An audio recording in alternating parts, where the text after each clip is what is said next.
So now we'll hear from Jason Thompson for National Committeeman.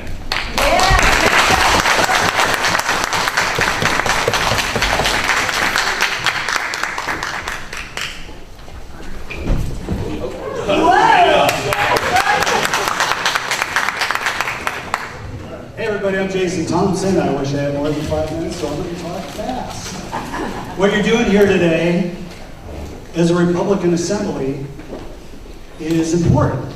That's right. It's important because it's really the main thing that you're supposed to be doing, right?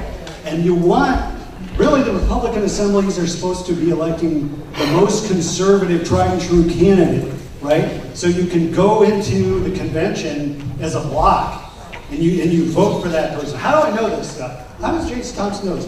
Because I'm a founding member of the Georgia Republican Assembly. That's why. I'm a lifetime member. As a matter of fact, my wife, Julianne, was chair of GRA before Alex, and Alex has grown this thing to the chair.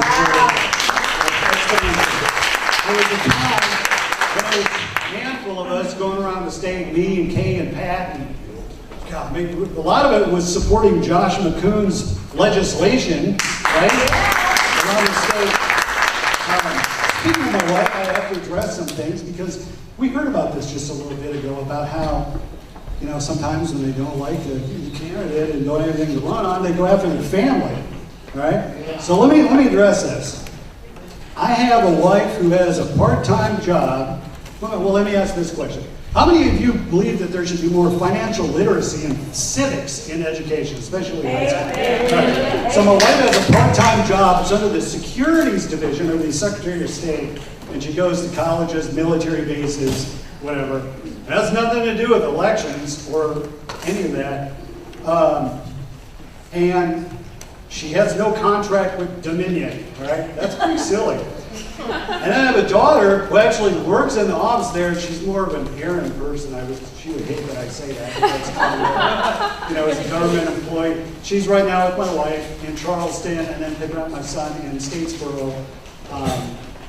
She's going to law school.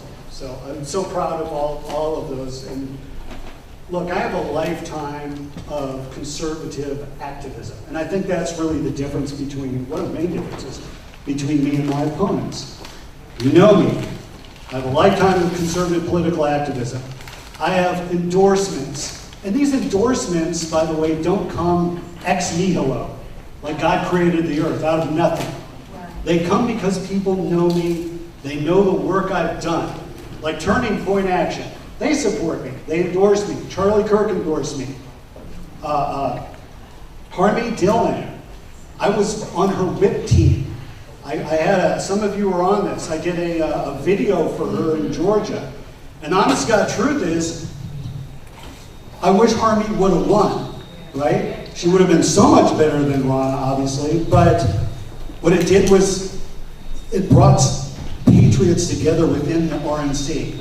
So, you know, you like to hear, yeah, the RNC sucks. And a lot of times we're like, yeah, it does suck. Wait, I'm on the RNC.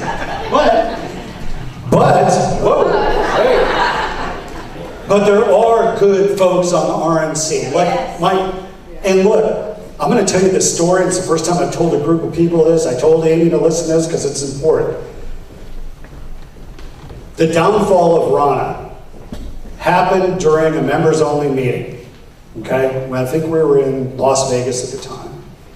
And it was because of my questions. And my questions were regarding the alternate electors. And my questions, it was for the budget, and I said this. Are you budgeting for the alternate electors? There are people in this room who are under indictment. Yes. We have other members who are like David Schaefer, former members who are also under indictment. Yes. If you're not going to budget for them, are you planning on budgeting when you are sued under the DC Nonprofit Code to indemnify them? Wow. To my disbelief, Rana answered the question. If I were an attorney, I'd say, don't answer the question. She did, because she's pompous, okay? She answered the question. Here's what she said. Not our problem. She yelled it out. That's a state thing. Not our problem. And I said, Yeah, actually, it is a problem. And it's unfortunate you're saying that. By the way, I was very diplomatic. There were people yelling about stuff beforehand. And I said, I'm not going to yell, and I was very diplomatic. And my voice is kind of like this, and she was yelling. Not our problem. They're going to have to deal with it on their own, the state issue, etc. And then she said, I'm right on the law.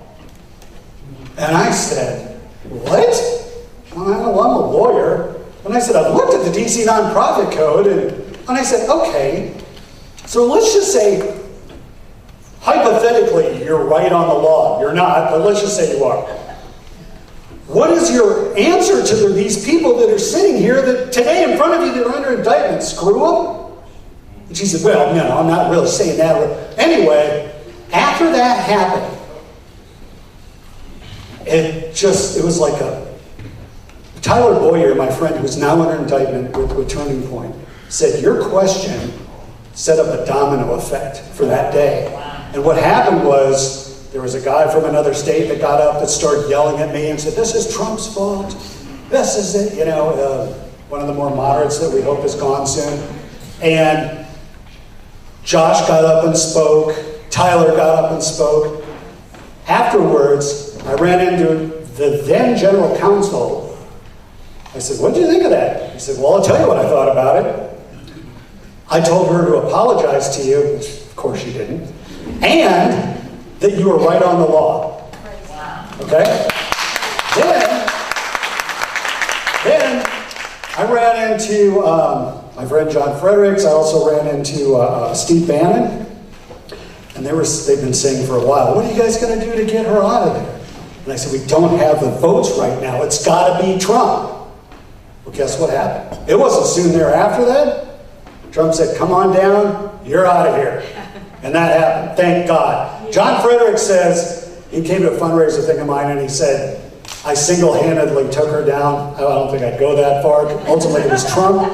But I do think I had a lot to do with it. And I'm proud of that. Because honestly, she needed to go. She doesn't care about alternate electors, and I think there's a reason for that. You can actually go back and look at, there's things online, you can go and look at depositions she's done, etc. One of the things that I really love being your voice at the RNC, okay? One of the things that I haven't been great at is bragging about myself. I'm not a shameless self-promoter. I hate doing it. And, promoting myself. But, I'm running for this, so I have to tell you things that I've done. All right? So, one of the things I've done is I helped shepherd through, I was on the resolutions committee at the time, a paper ballot resolution, okay? Hand-marked paper ballot resolution. It's called a Return to Excellence. You can look it up online.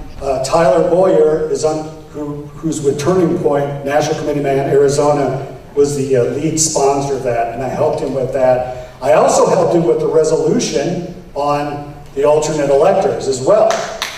And that passed. There was a bunch of arguing, but ultimately, and it got scaled down after some of Rana's henchmen went after, and there were attorneys and got it changed and amended, but ultimately it passed. And it passed unanimously. So did the hand-marked paper ballot resolution. That passed unanimously too. So, look, things are looking up. Obviously, those aren't the law, right? Resolutions are really a policy statement. But that's where things are moving. There's a lot more people that have been elected, and it's getting better on the RNC. And I was talking to Brand 4, and he said, well, you should tell them, if the RNC, if it were like the Senate, you wouldn't say, get rid of Rand Paul and Ted Cruz because the whole Senate sucks, right? So there are some of us, I'm asking you for your vote, not only at the convention, but here today. I think it's important that we as a GRA go in there with some force and really let the convention know. Yes. All right? I've had your back, I've always had your back. When I go to the RNC, I'm thinking about you. I'm thinking about the Constitution. I'm thinking about conversations that we've had over the years about all kinds of things. Remember, Alex, the time I did conservatism outside the box? Catherine was there. When I was the district chair, I've always tried to bring in new people, and you've done a great job with that, Alex, too. And I don't know where Josh went, but he has been phenomenal as a chair. Yeah. He basically got handed the steering wheel of the Titanic. He's raising money, and by the way, I've put in my own personal money for fundraisers that we have had for alternate electors, okay? So I've done that too. I'm also raising money for the RNC. My wife's helping me out on that. And it's going phenomenal right now because we have new leadership. People are literally saying, I'm not giving another dime to RNC until she's gone. I'd say, I don't blame you, okay? She's gone. We've got a new great leader in Michael Watley. Laura Trump's been, you see her on TV, she's great. She's doing great. We had our old co-chair had to be removed because you have to have a male and female.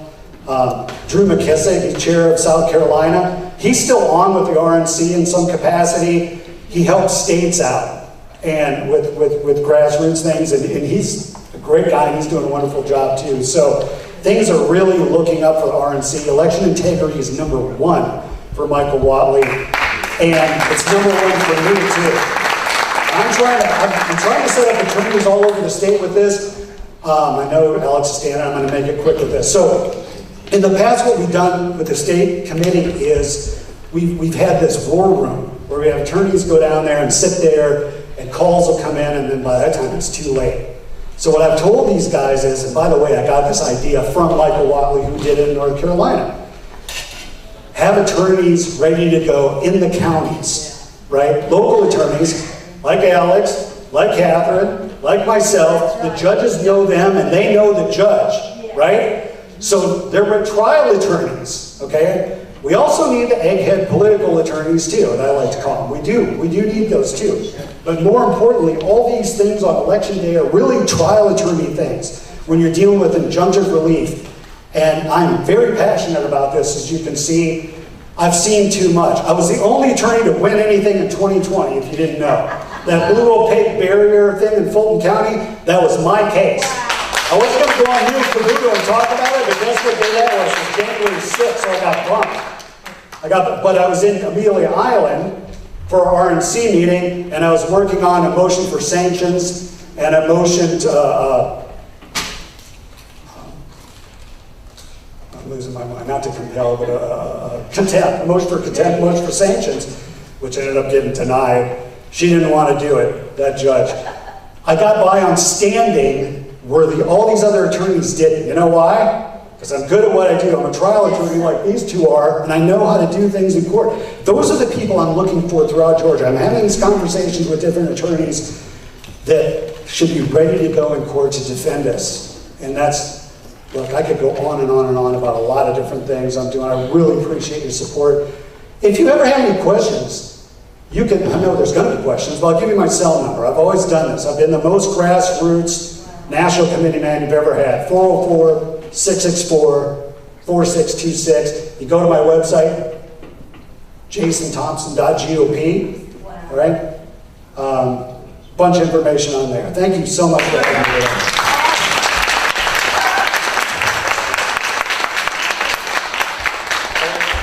So Jason went just a few minutes over, so Jason Frazier is going to have equal time, 12 minutes and 55 seconds. So there you go. Hopefully you can jump out there. Just don't fall.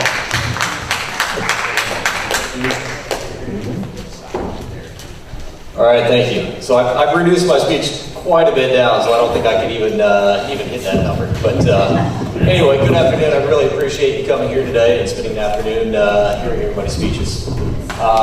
So you know a lot about the other gentleman's background and what he's done. You probably have heard some of the things that I've done. Maybe you know what I've done, maybe you don't. But I'm going to give you a little bit about my background, where I'm from, and some of the things that I have done to fight Fulton County and some of the other issues. So again, you can't tell from my accent, I'm not from Georgia. My wife's from Dunwoody, so that's what brought me down here.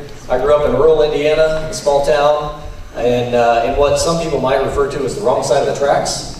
But growing up on the wrong side of the tracks taught me a lot. It taught me grit, it taught me to be a self-starter, it taught me to never give up, and with those skills, that's how I was so successful fighting Fulton County on all the things that I've done. Just essentially navigating corruption. That's the biggest thing. Continued to work hard through high school, went to Purdue and studied mechanical engineering, so that's kind of my educational background there. Worked for a few years. Company wanted to pay for my MBA, so I did an MBA in Master's of Finance from Indiana University, Kelley School of Business, and worked for several more years. Worked in operations as a strategic planner and in manufacturing. And did that for several years. Again, you grow up very little, you need very little, so I saved everything I could. I started out investing as a young boy. Essentially, compounding interest can make anybody have all they need in a short period of time. So just continued to save everything. My wife also is a mechanical engineer, so we had dual income, that really helps. So long and short of it, the reason I'm telling you this is because with all of that, I was able to retire at the ripe old age of 35. Wow. And I'm not saying that as a pat on the back or anything of that nature. I really don't like to tell too many people that, but you need to know where I'm coming from. You need to know why I'm doing what I'm doing. The reason I'm doing what I'm doing and able to get all of the accomplishments done in Fulton County fighting that corruption is because I can't be canceled. AJC has tried to cancel me for years. A lot of other leftist news programs have come after me. Even in the well on Sine Die, Syra Draper came after me whenever they were getting ready to pass SB 189. She called me out by name. That's a badge of honor. So long and short of it is I can't be canceled. You're not gonna fire me. I'm voting from the heart. I'm voting for what people want me to vote for, and I'm going to continue to do that because I'm not worried about the next job, the next rung on the ladder. Essentially, I'm trying to do this RNC role. Last time I checked, it doesn't pay. Before that, I tried to get on the Fulton County Board of Elections, and that was illegally denied by the Board of Commissioners. We're still working through that. A lot of you know quite a bit about that. But that position didn't just come to me. That position came because I started out fighting Fulton County. I got a copy of the voter rolls, started digging through there and finding all kinds of anomalies. I mean, a blind man can see the problems there. I fought for several months, called them, drove down there, sat in front of their desk before they would ever hear any of my complaints. And was like, hey, we've all been to a UPS store. I don't think anybody lives here. So finally, after months of fighting, I got them to take a couple of UPS residents seriously and have a challenge hearing. I also tried to get them to take a couple of duplicate registrations off the rolls. And you may not know what that is. I was shocked by that. It's like they request, you need to have an ID, a state ID. A lot of times you have your social number in there, you get your full birthday. How on earth are people registered multiple times? Long and short of it, I found tens of thousands of people registered multiple times. But I knew Fulton County would fall over if I gave them that many right off the cuff, so I gave them 2 sets of duplicates. I don't remember the first gentleman's name, but it was essentially the exact same first name, middle name, last name, year of birth, and address. Clearly the same person listed twice. I found other ones listed as many as 11 times in Fulton County. But the other one, because a lot of these are typos, you might have a middle initial, you might have a typo in the name. So because of my fun attitude on life, I turned in Rufus and his imaginary twin brother, Boofus. I figured they could not look at me with a straight face and say, well, I think Mr. Boofus might be a real guy, so we're going to leave him on there. So I got him to finally take that after months of fighting. And because of the uphill battle working with these people, I'll try to be nice here, I decided on the drive down, and I worked my tail off getting ready for that challenge hearing, to give them 11,780 lines of duplicate registrations at that challenge hearing. Wow. Now, why did I stop counting there? Because that's where Fulton County likes to stop counting. And I figured they would understand. So if you don't know that number, ask your neighbor. They'll tell you. All right? So that's where, fighting them for months and months, I finally decided to join the GOP, and that's when I got the nomination to be on the Fulton County Board of Elections. And essentially, if you can't beat them, join them, try to change it from the inside. So that was my goal. Right. But the left they knew damn well they could not let me in there because I will not give up. I can't be bought. I don't have any conflicts of interest. And I'm going to find the fraud. I've already found fraud. I found people on these duplicate registrations I tell you about. All you got to do is look at their voting history. Some of these duplicate registrations have voted more than one time, and I know some people in this room have seen that.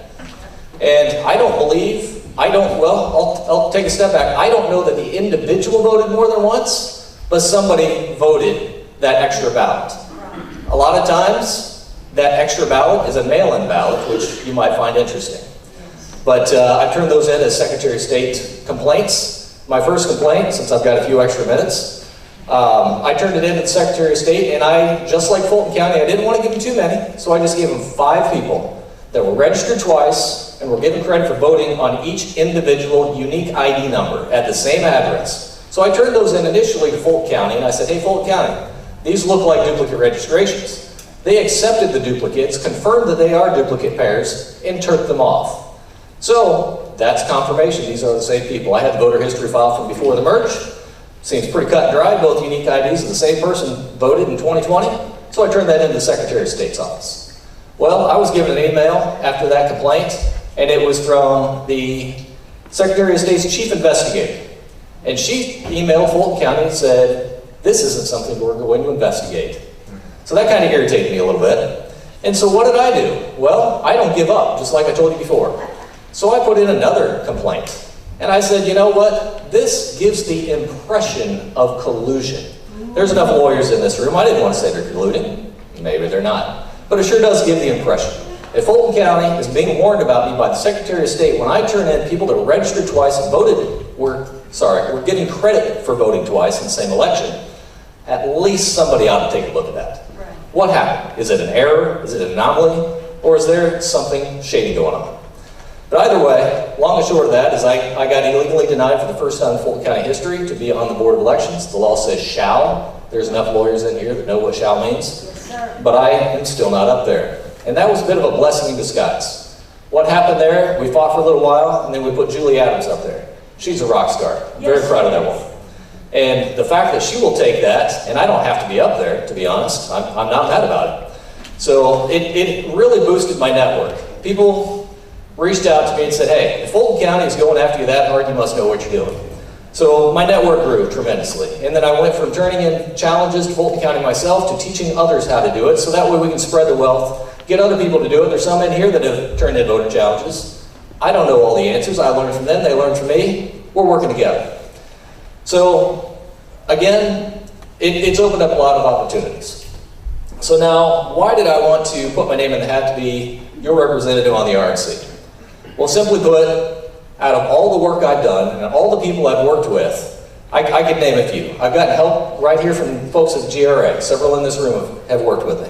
I've gotten help from the GOP. I've gotten help from Cause of America, Citizens Defending Freedom. I work with Dr. Rich Richards. He's the one developing Eagle Eye, And my objective there is to work with him, collaborate with him, and have him outsource my job. Because he can find things, once you automate it, hopefully he can automate me out of this deal. So I can do other things and be more productive.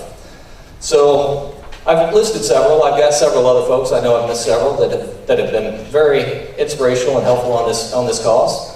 But one name is missing. The RNC has never reached out to me. They have never called. They have never worked with me. And I've even had people ask the RNC at some of these meetings, hey, you know, it sure would be great if we had a voter roll from another state so we could see when they say they moved to another state if they're there. And we weren't given any help. Now I know Rana was in charge then, and hopefully the winds are shifting, but at that point in time, we were not given any help. So I started doing that myself too. I got a copy of the Florida voter rolls and North Carolina voter rolls, spent an afternoon and found 22,000 people registered in the state of Georgia, filed an NCOA, exact name match. They live in Florida, the address they said they were living at, and they're registered there. They're registered in 2 states. Fulton County came back after we gave a few of those to Earl Ferguson. We gave him the North Carolina double registrants. He was turned down in Fulton County because Fulton County said, well, you know what, just because you're registered in 2 states, we're not going to take him off. You've just lost your residency, but not your registration. Yeah, so you can watch the video on that, but that one, again, a little frustrating. Where's the help from the RNC on that? A little disappointing. So, long and short of it is I know Rana's out, but the seas have changed. There are a lot of people changing. A lot of the grassroots folks are taking over and trying to improve the party, and that's what I want to do. I don't know if the fact that we haven't gotten election integrity help from the RNC is because of the people within, or if it's purely Rana stopping us. But I would like to help educate those folks on what the real problems are. You hear all kinds of things. You don't know what's nonsense and what's real anymore. So I've got the actual data. I can flip open my laptop and show people real examples. I've done that with several legislators after I testified at the Senate Ethics Committee because they were curious. So I just spent an afternoon and said, hey, these are all people double registered. These are all people at the UPS score that they recognize because it's in their district. And, you know, I'll find some folks that have passed away that it's a simple issue, just take them off. But the fact is, we need educated on this. A lot of the folks need educated so that way we can get buy-in and push it to the finish line. We need other states to understand this. The RNC gets a lot of donations. And some of the other folks commented on this. RNC called me several years ago. I told them, I couldn't in good faith give you a nickel. I give to individual candidates. I will work my tail off. But with Ronna in charge, her beliefs do not line up with mine and I can't do it. So anyway, thank you. So long and short of it is I'm here for you guys. I have no conflicts of interest. Last time I checked, this job doesn't pay either. I'm doing this for you. I'm doing this for the people. I want to help Georgia improve. I want to help this country improve, and that's why I'm putting my name in that. So thank you.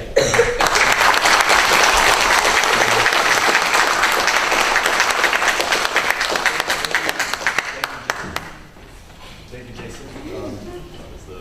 Is the microphone on? Oh no, I have a lapel mic. All right. Well, anyway, Jason, please have a seat up here, and Jason Thompson, please come up as well. And we're going to have a question and answer time. 12 minutes to 2. Hands up if you got questions. Keeping in mind, this question and answer session is the only thing keeping between us and getting done with the business. This should work. All right, guys. All right, Jared Jones. All right. Yes, Jared Jones. Great speeches, both of you. You guys sound awesome, both of you. My question, though, is that right now the GRA, we are supposed to be acting as the conscience of the GOP to motivate them to move towards conservative policy decisions, conservative candidates, not Democrats that want a tax cut, okay? So one of the things that has often been happening with the GRA is that the opposition is going to try to defame us. They always do. And it's very easy to twist the narrative very quickly within the mindset of a normal person who doesn't really know what's going on. Take the Brian Pritchard controversy that's going on. No matter how anybody feels about it, the narrative can be twisted very easily to motivate people to think one thing versus the other.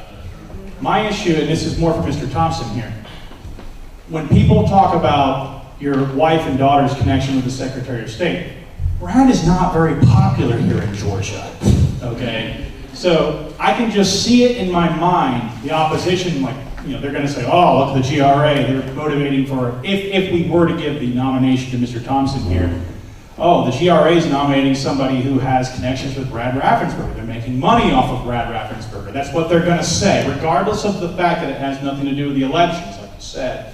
And thank you for bringing it up with us and being transparent about that. I appreciate you doing that. Yeah, thank you for not beating your wife anymore. Yeah. Well, anyway, my point is, how are we going to counter the narrative against that in an effective way? Yeah, I just did. Okay. So I gave you a good answer. What you're saying is, you know, this is ridiculousness. Neither one of them have anything to do with elections, all right? It's kind of like saying that somebody who works for well, somebody did this with Josh. Well, he's the governor's attorney, right? That isn't how it works, right? So there isn't, you know, Catherine earlier we were talking, she said, you know, there's a rumor out there that Raffensperger might like you. I'm like, oh my God. You know, I mean, I'm a ray of frickin' sunshine, people. People like me, you know? The governor probably likes me too, and you can spread that rumor around. I don't know. I can tell you this. When I was in 2020, when I was in the fight of it with Fulton County, and Gabe Sterling was going on TV, like Frank Drebin with the fireworks going off, saying, nothing to see here. I called him and said, what in the hell are you doing? There's a lot going on here. I just got done with this. They just signed this consent order, and now they're violating immediately, and you're going on TV saying there's nothing going on here. There is. So, apparently you're not going to be satisfied with whatever answer. No, that's not what I'm saying. I'm saying what the establishment is going to say. Yeah. I'm not questioning what you're saying. I believe you. But to me, it's just like they're not going to tell the truth. They're going to lie. Yeah, people do lie. I get it, but I appreciate it. Yeah, people lie. I mean, if that's the best they got, wow. I've worked my ass off on the RNC and I don't get paid. I spend a lot of money for it, and I love representing you on the RNC. I love being your voice, your bold voice there. Okay? And I love to, by the way, when we talk about term limits, I was one of the main people pushing for that back when we got it. Because I don't think people should die on the RNC.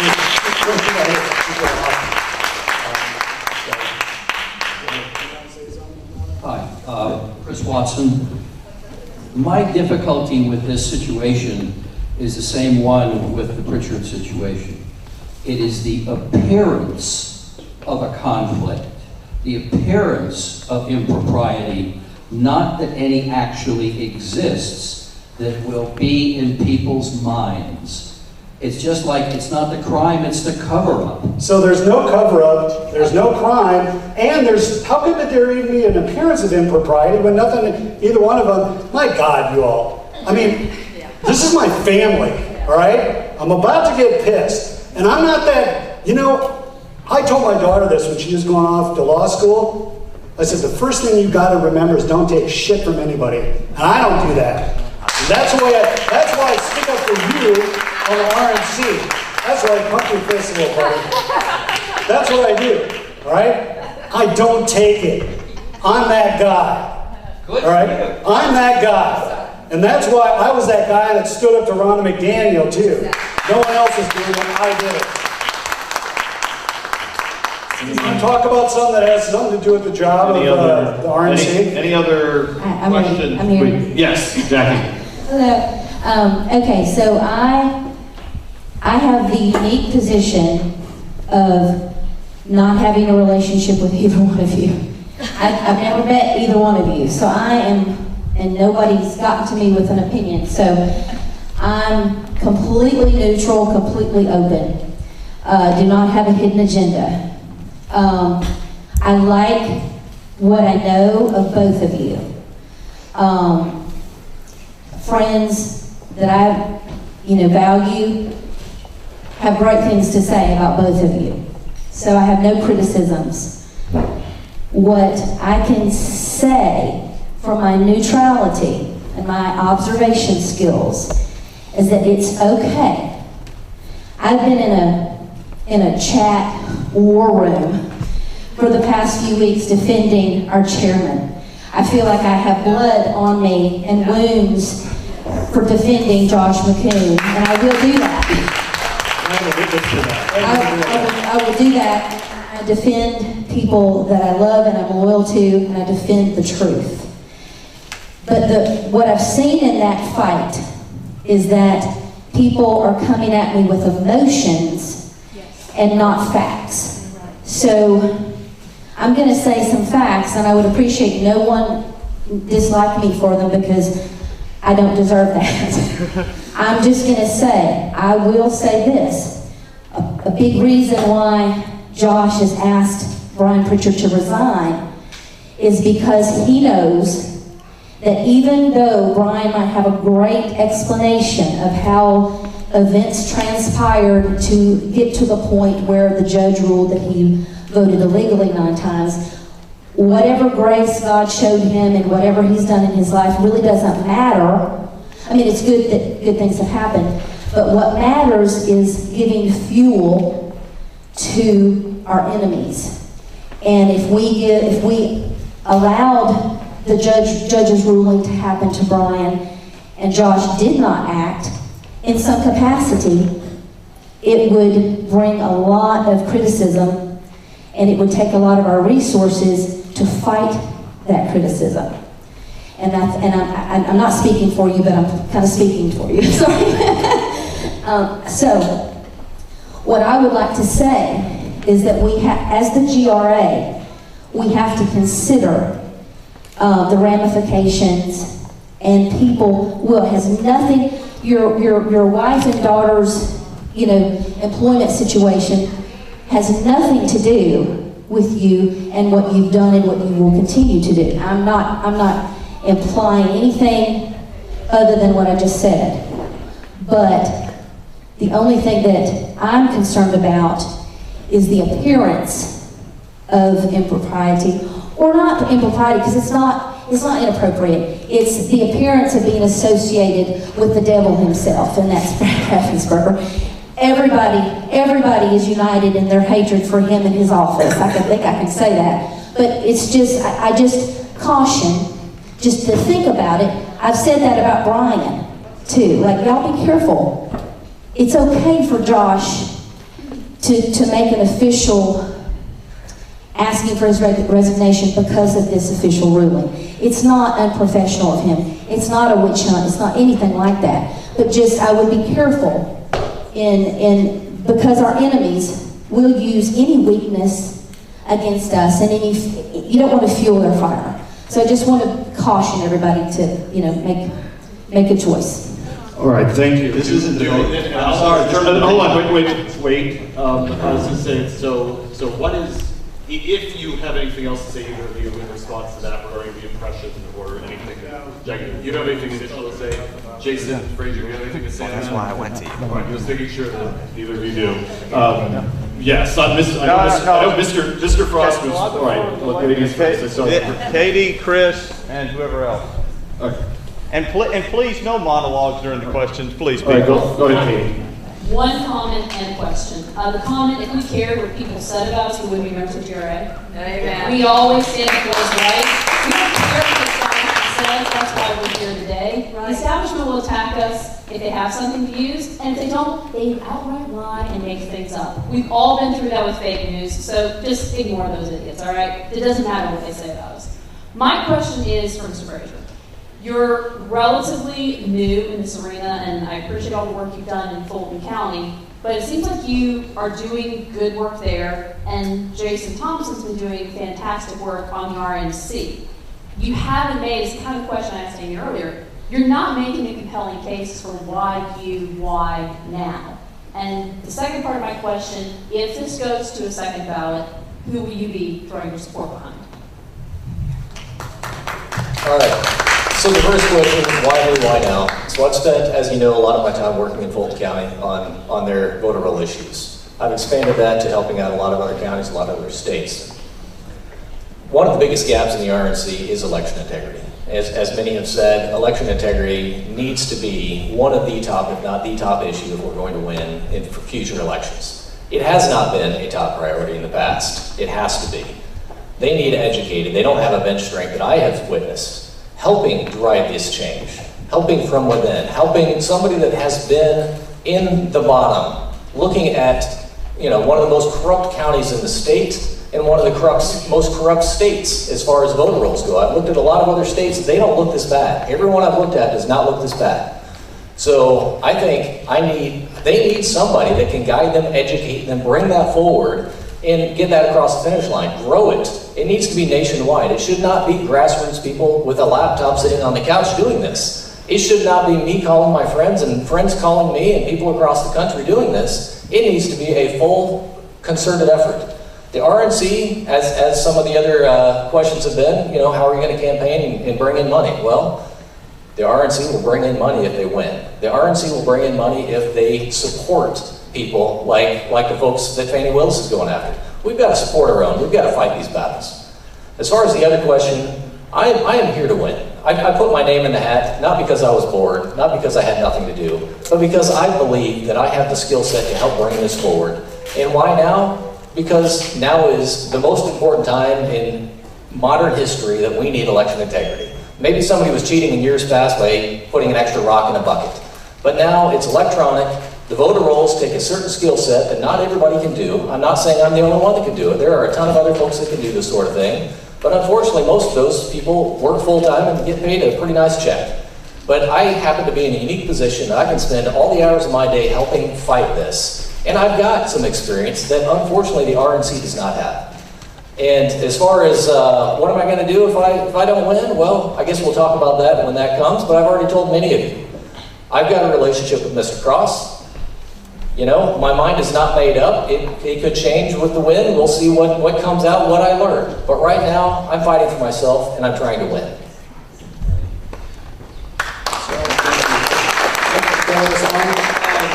The question is by him right now, but I mean, if you want to have a response, go ahead. Yeah, I have a follow-up too for both of you. Okay. And then the so- second part. Go ahead. All right. I don't know Mr. Frazier. I like his first name. Seems cool.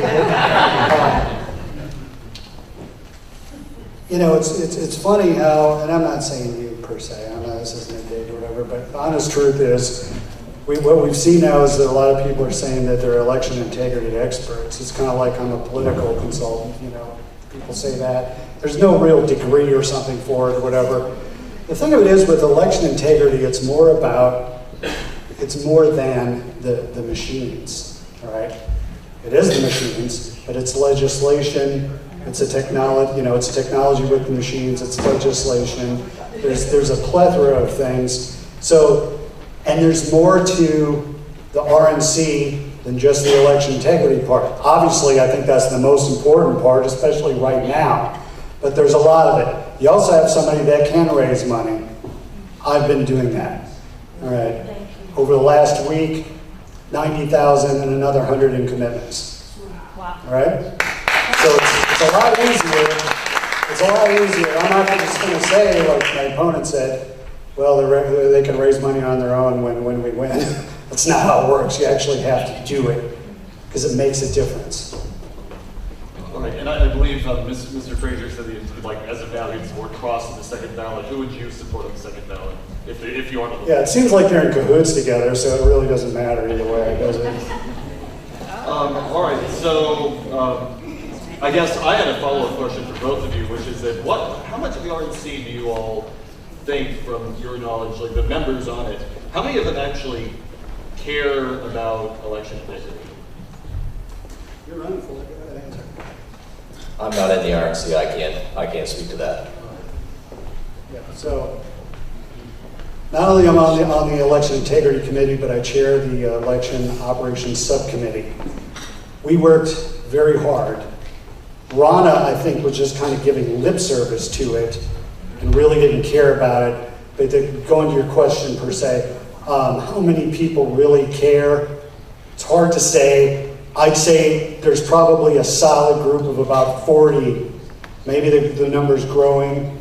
I haven't looked recently, but out of 168, maybe about a third. It's growing though. It's growing. All right, thank you. Next, Mr. G. I've got a question to both candidates.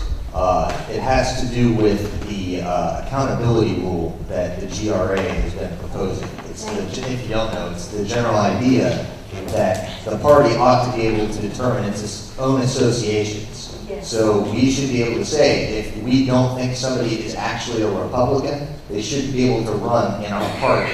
Right. That's the essence of the rule. So if this relates specifically to somebody like Brad Raffensperger. Now, I recognize that the rule that both of you are running for is not specifically about this, but we're hoping that a movement like the accountability rule could go national, so you might have to weigh in on this, hopefully sooner than everybody realizes. How would the two of you support the idea of the Georgia GOP, under something like the accountability rule, declaring Brad Raffensperger not a Republican and not allowing him to run on our party's name? Well, for some of it, Alice and I talked about the accountability rule, like I remember at the right before the convention last year, and I think what would be even better, and I think we're kind of moving this way, instead of saying you're a Republican, you're not a Republican, is actually going the way of having, like we're doing here, endorsing conventions. Not too long ago, Chairman McCoon, myself, Ginger Howard put out a statement asking for Nikki Haley to get out of the race so we could have our presumptive nominee. There were some people that got very angry about that and called me. One cussed me out that's on the executive committee and threatened that we're going to have qualifying taken away from the Republican Party if you do this, or since you did this or whatever. And I said, if that's the road you want to go down, this is exactly what I said, if that's a road you want to go down, then we would have no choice but to go to nominating conventions, like Virginia does, for example, like we're doing here today. So I think that's, you know, part of the if you didn't realize this, parties are becoming less and less important, okay? There's a lot of reasons for it. A lot of it's where the money can go. There's big PACs, there's, you know, 501c3s, 501c4s, and they're becoming less and less important. This might actually be a way for the party to gain more relevance again if we actually went that route, called accountability, whatever you want to call it. We kind of have to do something in the future to bring us more legitimacy again. I'm sorry, could I just clarify? I understood most of your answer, but I'm asking specifically about if the Georgia GOP were to say, Raffensperger is not. I don't think the Georgia GOP should be saying this person's not a Republican and this person's not a Republican. I think I answered your question, and it was if we want to nominate conventions and actually say this is our guy, this is our woman, that's the way we should do it versus saying you're not, you're not, you're not. I don't think that helps us in the long run. Yeah. So I would say I'm not sure what the best answer is. I've been telling people for a while we need to close primary. I don't think Raffi is a Republican.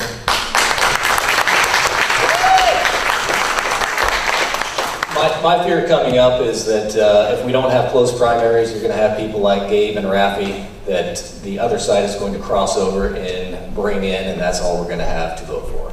So either close primary, or if the best solution is exactly what you were saying, I would certainly support that. But my fear is, would that have caused Donald Trump not to have gotten the nomination in years past whenever everybody was against him? So that's something I've really got to think about and think about what the best solution would be. But at least close primary. We cannot have people like that continuing to represent our party. I mean, all the work I've done, Raffi could have allowed that to have not existed if he chose. He could have pushed back. He could have. They turn in duplicate registrations all the time, but they miss tens of thousands. You know, their office is at fault for a large portion of this, so we need some change. Jan has a question. And I have before any other questions, I have a personal follow-up based on what Chris said. No, I don't know if anybody here knows I did this, except maybe Chairman McCoon if he looks at what the Resolutions Committee gets. But I submitted a resolution a few weeks ago specifically stating that, to be considered by the state convention, and a resolution is simply a written motion, so if it were to pass, it would have effects. It says that the state GOP shall not qualify Brad Raffensperger as a Republican for any office into the future. So my question for each of you is, would you vote for or support that resolution at the state convention this year? Yeah, mine's like it's the same question, really. I think there's better solutions than just saying this person sucks and this person. Look, I can tell you one thing recently, and I agree with I've been saying this for years, it's going to take a change in the legislature to actually use closed primaries, like Jason said. A lot of people, the argument against it, we never would have gotten rid of Cynthia McKinney. Well, okay, if the people are crazy enough in her district, and they want her, then they deserve her, is how I look at it.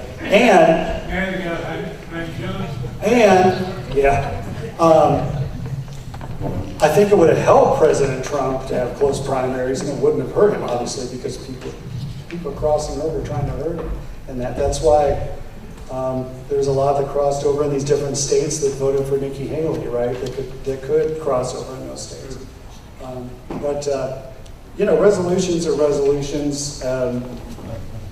If someone wants to bring one, then we vote on it up or down. Yeah. Mr. Frazier. As of today, absolutely I would support that. Raffi is not a Republican. We can do better. Here's something interesting. I found out. Josh and I went and actually met with that office. All right. Josh has done a really good job trying to open doors of communication, whatever office it is. I think that's important. One of the things that doesn't help is to say this person sucks and whatever. Then we have problems. If you actually have dialogue, sometimes it helps. And one of the things we found out while we were there, it's weird. Ravensburger is the first person to endorse Donald Trump, first elected official. Ironic, isn't it? What happened? All right, yes. Thank you so much. So this question is for the both of you. So apart from obviously the biggest priority is getting Trump elected in this November's election, can you give me specific visions and specific goals for 2025 to 2028?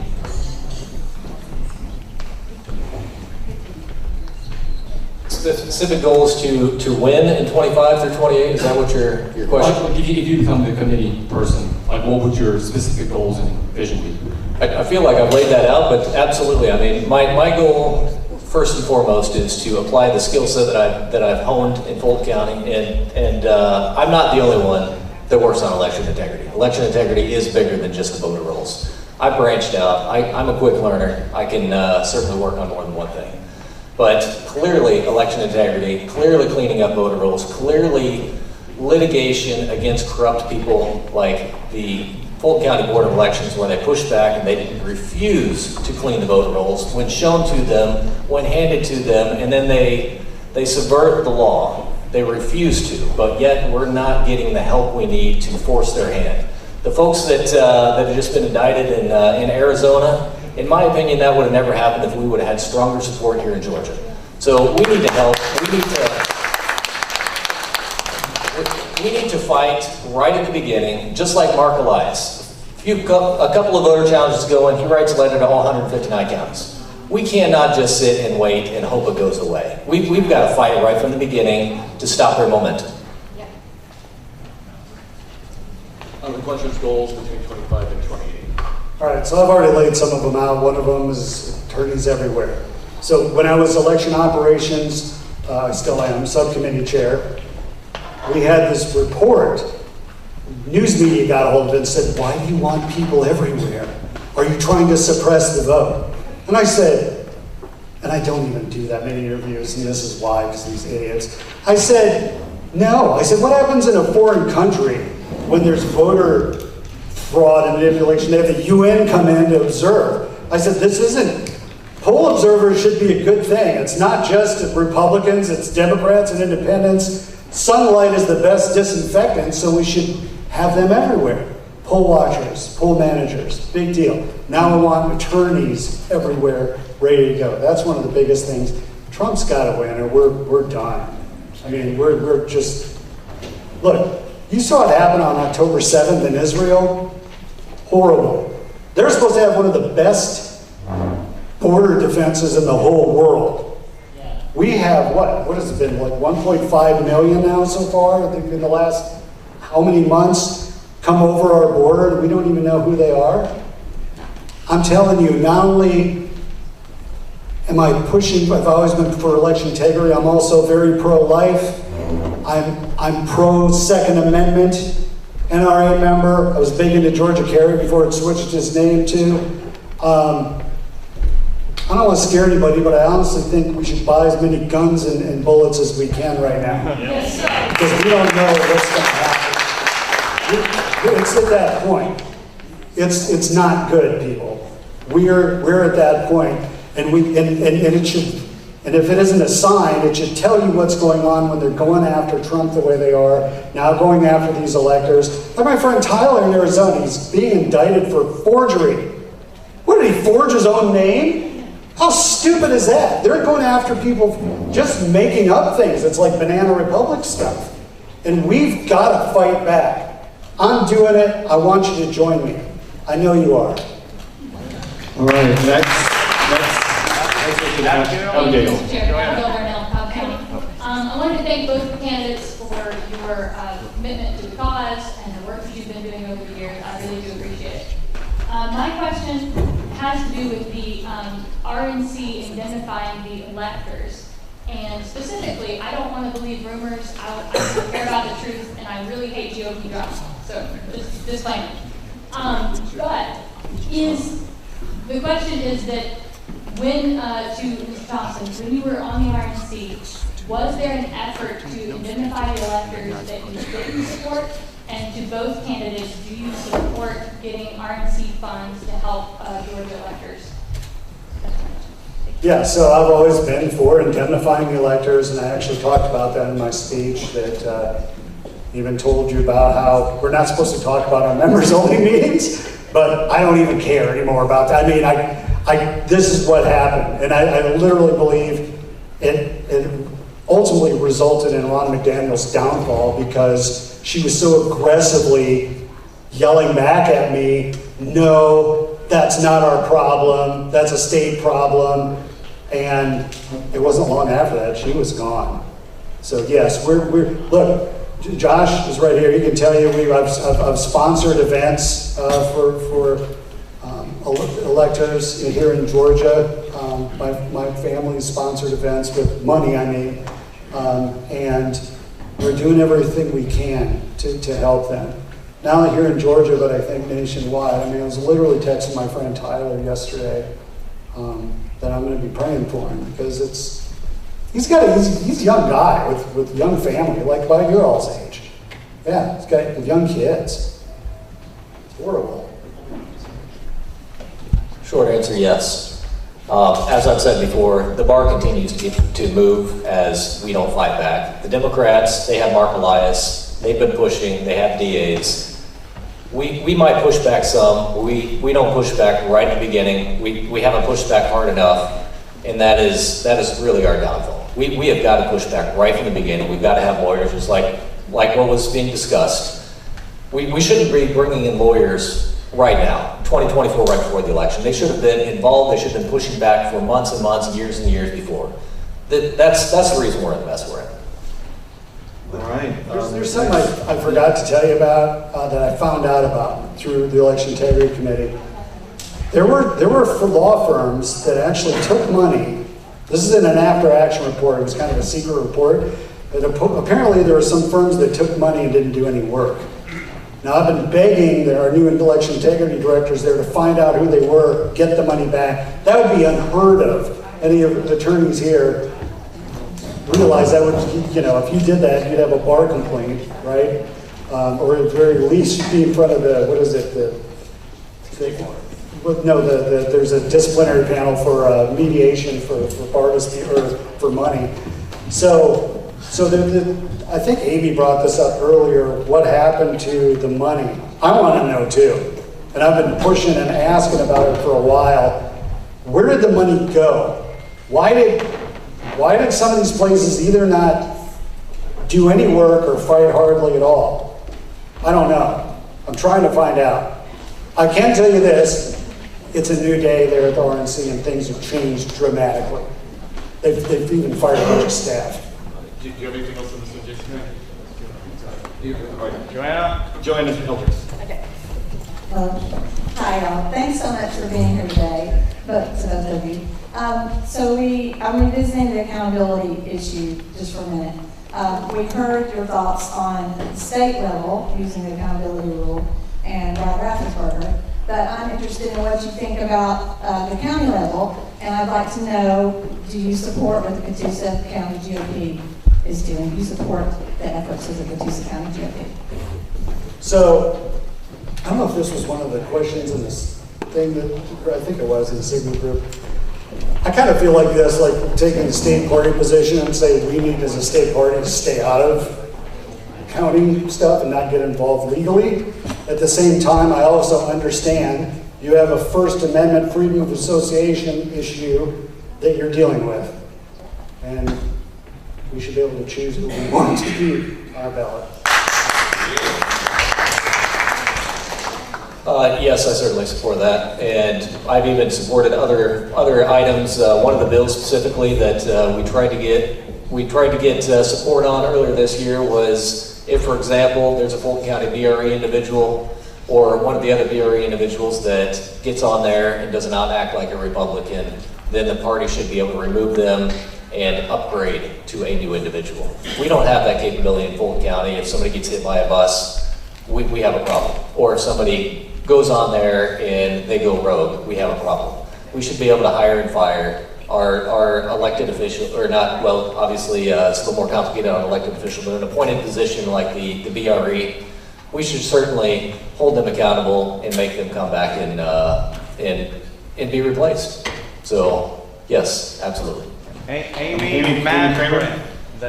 Real quick, I just want to bring something to everybody's attention. As one of Trump's earliest supporters, I love to see the support of President Trump, but I'm telling you guys, the Senate and the House are just as important. I testified in Trump's Colorado trial where they were trying to take him off the ballot. When they took it to the U.S. Supreme Court, at the very end of the hearing, one of the liberal justices says to their counsel, what happens if we don't take care of this? And they said, well, we will come back after the election when we win and he'll be gone. They'll remove him. You have Benny Thompson that wants to take away the Secret Service if he is convicted of a felony. You've got J.D. Raskin working on the legislation right now to remove him from office if they take the House. We have to take the House and Senate. It is just as important as Donald Trump. He cannot do anything, and if he gets in there and we don't have it, he'll be gone. Did they have a response to that, or is that? Go ahead, Matt. Question. So, just my personal feeling, a lot of what we've heard is a lot of rhetoric, a lot of emotion, right? If we all agree that our country is in the 11th hour, right? We want the most effective people in as many possible positions that we can rely on every single day, in every minute of every day, right? That is the hour that we are in, right? So my question is, specifically to the RNC, I heard it earlier, I'm not giving a dime to the RNC. Now, like you said, Jason Thompson, we're seeing some shifting, that's good. But what specific things in the last several years, has the RNC done to fight election integrity, like a rabid pit bull, because that's what we need today. Thanks. Well, I'm going to just go over the things that I already talked about then, I guess. I'm on the Election Integrity Committee at the RNC. I chair the Election Operations Committee. It used to be called Election Day Operations. I said we need to change that because that's dumb. We have no longer one day of elections. Right? Be nice if we did. We don't. And we need to be prepared not only for that time period when the elections are. Election operations needs to be a whole year-round thing. We need to be prepared all the time. So there was a lot of work that we did, a lot of meetings and Zoom calls and everything, and like my friend Patty Lyman and Deborah Lamb and Harmeet, a lot of these people did a lot of work for election integrity and election integrity committee. A lot of it was kind of suppressed, though, by Ronna, unfortunately. Even our reports were redacted to the point where I started saying things. Like I said, I'm that guy. When we got our new election integrity director, I said, did you look at the non-redacted reports that we did? Because they're really good. They would help you. So yeah, I mean, we were doing that work. I think right now it's in high gear because of the election, coming, and a change in leadership that knows that. So we're really drinking out of a fire hose with a lot of this stuff, because not only do we have to get Trump elected, we're trying to help our friends who are being indicted day by day. We're raising money now, finally. Now that Ron is gone, it's at an exponential rate, it seems like. So those are really positive signs. And I mean, I don't, was the question regarding election integrity per se, or? Yeah, just any tangible thing, like examples. Again, yeah, so. I'll give you an example. You say that we're supporting our alternate electors, but then we talk to alternate electors and they say, we're not getting the support that we need. So that's what I'm kind of like. They are, though. I mean, we've given them $1.5 million so far in Georgia, right? Is that correct, Josh? Is that the number? Is that from the Georgia GOP, though? Yes. So, where's the RNC? Good point. That's what I'm trying to advocate for. Where are they? Right? Yeah. And that's why I brought it up. That's why I got in the argument. She said, not our problem, not our problem. It is. It's not only a problem ethically, because they're on our board, some of these people, right? Not all of them, but a lot of them. But they're also our friends. And there's also the law that says you're supposed to indemnify them as well. So, yeah, I mean, this is an ongoing thing right now as well. We're fighting for it. All right, next question. All right. Anybody else has questions? This was almost over, so Mr. Frost. Last question. Yes, I just want to say that, you know, and I think it's important, we differentiate between being a keyboard warrior and actually leading in our state. We need to make the transition from talking to leading and be comfortable doing that. And, you know, criticizing Jason for the failures of the RNC is like criticizing Rand Paul for the failures of Mitch McConnell. Right. Rand Paul has been fighting Mitch McConnell hammer and tong his whole career, as has Ted Cruz and Mike Lee. Jason is the most conservative member of the RNC in my lifetime. And I met my wife on the campaign trail 36 years ago when I was younger than Brand. And I married her a year later. And 35 years this past Monday, and 5 kids later, we're still on the campaign trail. Nobody has been more conservative on the RNC than Jason. And it's easy to be a keyboard warrior. Going into battle and having bullets fly at you and not ducking, that's where the rubber meets the road. We have endorsed candidate after candidate after candidate in this group, and they've gone to Atlanta, and they roll over and wet themselves when David Ralston barked at them. And we won't support them anymore because they turned into cowards. I'm telling you, we have, in my humble estimation, we have a proven warrior here. And we're saying, let's get out, let's throw out the best guy in the RNC we've ever had because we're mad at Ron McDaniel, whose head's already rolling on the floor. Trump has already put in his guy, and we've got him.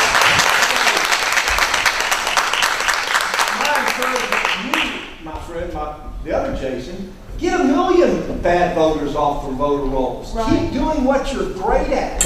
And let's not take the head off of the most conservative member of the RNC. Great.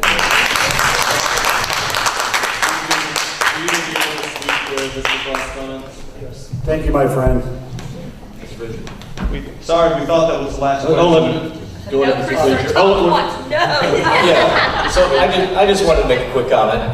I hope many in this room have realized I'm more than just a keyboard warrior. I might get a lot of my accomplishments done sitting on the couch with my laptop, but public comment in Fulton County, I've helped Milton with their paper ballots initiative. I've testified at the Senate Ethics Committee. I've gone to the State Board of Elections. I've talked to a lot of folks to try to push these things forward. I even helped draft some of the bills that have passed. Yes, sir. I'm not going to say I did a major revamp, but with my experience and what I've seen in Fulton County, I was able to give a lot of input, and a lot of that input made it across the finish line. So I do more than just type on my keyboard. I'd also like to say that I was America First before it was cool. Back in 1995, I was in McLean, Virginia on Pat Buchanan's presidential campaign. And I'll tell you something, he looks like Nostradamus or a prophet out of the Bible right now, doesn't he? Everything he talked about has now come to pass, about culture wars, and it's, oh man. All right, Mr. D. I've got a clarifying question about the response about supporting of Catoosa County's actions. So what's happening over there is that they effectively enacted their own accountability rule. They found 4 so-called Republicans that aren't Republicans at all, and they said, no, you can't run in our party. And that's what's going on there. Now, Mr. Thompson, I believe your response, and I don't want to paraphrase incorrectly, so correct me if I'm wrong. Your response was the state should not get involved, the state party should not get involved, but your view is that it's a First Amendment issue of right to association. So you support Catoosa County's right to association. Well, maybe if you're reading between the lines, it seems like that would be the case. Oh, okay, so that in effect is giving the party the ability to say, this guy sucks, he's not a Republican, right? You in itself are having your own nominating convention within there if you're doing that, all right? If it's just a small group of people that are doing it, then that's not good. But if you're actually having a nominating convention like we're doing here, then look, if you want to go out on the keyboard and say so-and-so sucks and they're the devil, have at it. That's your First Amendment right. I tend to do things a little bit differently. I'll give an example. Governor, where's William? I was telling him about this. The governor appointed someone in Gwinnett County that was a Democrat that had a long history of being a Democrat. So I called him. And I said, what are you doing? You just appointed a Democrat that has a long history of being able, we had an argument on the phone about it. And he said, if you have somebody that you think would be better, and I said, I already sent something to him before. And then the person he appointed, that was the next one. That was the next one he made as the appointment. But I tend to do things in a little bit different style maybe than you do, okay? Okay, so I'm dislocated in the room. I'm going to ask this a much more direct way. Catoosa County's GOP party is saying, these people aren't Republicans, you can't run on our ticket. Do you support their ability to do that? Excuse me, Chris, can I just add something? We should keep questions relevant to the role of National Committeeman. First of all, stop, please. First, all right, call to order here. Like, that is a question. The idea of it being relevant, I mean, it is a question from our members. It could be asked. So.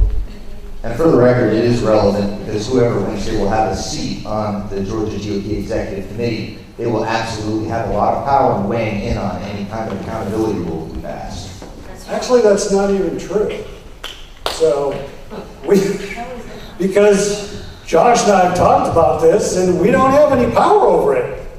So we like grassroots activism, and we think that Catoosa should do what Catoosa wants to do. That's it. We don't have so it doesn't, what you're saying is incorrect. We don't have that power to remove whatever, Joanna from her position or whatever. That's not a thing. Not Joanna. I'm talking about Catoosa County. Yes, I understand. We don't have the ability to even get involved in that. That's the point. So it's really kind of moot. Right? All right, thank you. I feel like I've already answered that, but I didn't hear a yes or a no. Neither did I. Okay. Here you go. Yeah, if Mr. Frazier said things that Catoosa should be able to remove people because they don't like him, then that's his, I'm saying that basically it's up to Catoosa to decide what they want to do. I think that's even more important. All right, and Joanna? Well, it seems like you're not wanting to answer whether you think that it's okay for us to do that. Because you said that if it's a small group, it was our county committee. It was our county committee, we passed rules, and then the convention has ratified those rules. But do you specifically think that the county committee of any county can, are you in agreement that we can tell people that want to run under our brand that they are not allowed to? Yeah, ultimately, I think we as a party have to start standing up for that. This is something that Alex has been advocating. I agree with for a long time that if you want to run under our brand, you should act like you're a Republican. It's pretty straightforward.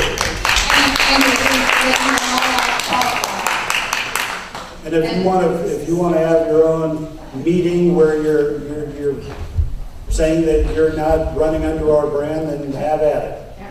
And allow them to qualify. Yeah, why not? Right, Josh, you're good. I don't feel like the topic I'm about to broach has been touched on in the questions that I've been listening to. On July 18th, in Milwaukee, Wisconsin, when the balloons dropped and Donald Trump was declared the nominee of the Republican Party, one of you, or somebody that's not here, your term will begin as National Committeeman. And we'll have from July 18th to November 5th to win these elections.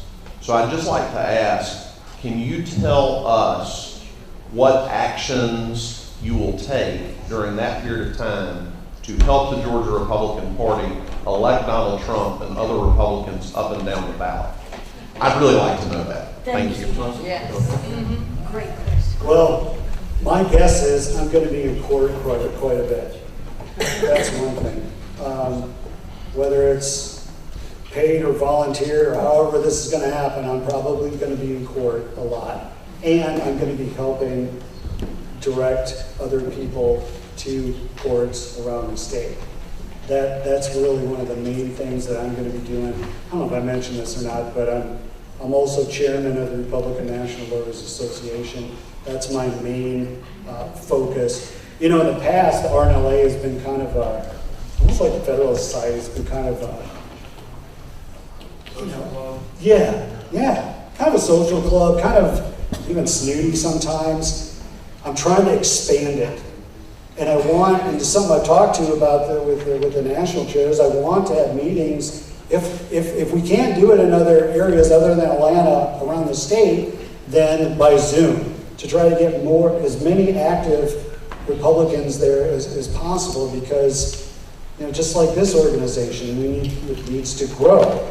And so that's near and dear to my heart, doing that. Obviously raising money for the RNC, raising money for President Trump, raising money for the alternate electors. Those are key things. Money is the mother's milk of politics. We have to have it to do it. And I'm doing that, as I told you earlier. Been successful in raising money.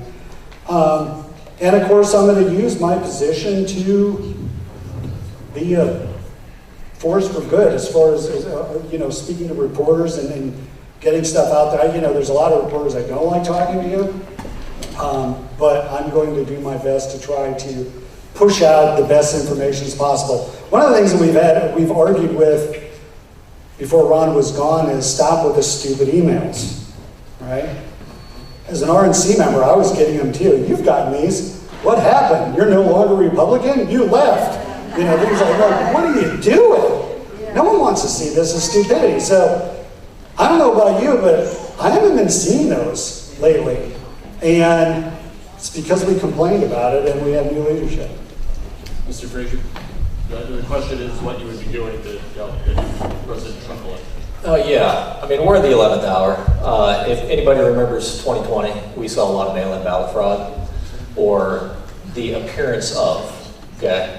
So I think the RNC needs to focus very, very quickly, get up to speed on what to look for, how to find this, start tallying up a list of all registrations that may look a little shady, or people that have moved out, registered in multiple states, and start building up an inventory of registrations to watch. Somebody's registered in 2 states. It's getting down to the 11th hour where we may not be able to get them pushed off, but that's fine. But if they're registered in 2 states, we want to watch both of those registrations to make sure there's not a mail-in ballot from both states. And if there is, we need to push back immediately. So that was something that in 2020 didn't happen until after the election. We've got a whole lot of days of early voting in this state, unfortunately. Mail-in ballots they go out many months ahead of the election.